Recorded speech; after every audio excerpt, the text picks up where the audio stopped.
So this is how I say, like, as parents, we're not done even in our 40s. Alrighty. So as the boy and I were out here shooting hoops, it's crazy how, like, we talk about how as parents, like, I put a certain type of pressure on him growing up. If you don't know, like, I love basketball. As a kid, I was always, like, on the court. And so my kids were always in sports. And as we're talking about traumas and growing up, you know, my son's opening up. Like, I feel like I'm hard on myself because of this. And that's where I'm like, where did that come from?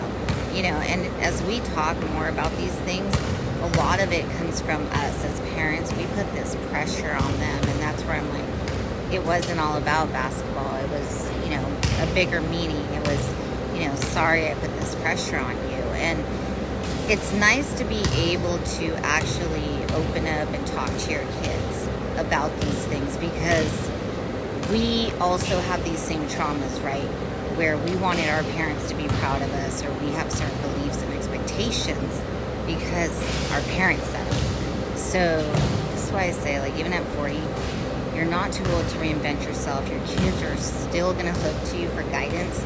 And if you don't have your own guidance and direction in your own life, how can you give it to them? And as moms, like, we've been running on autopilot forever and just surviving and scratching by with a bare minimum. Like, we owe it to ourselves, we owe it to our kids. And this is part of healing generational traumas, curses, talking. Like, hey, let it go.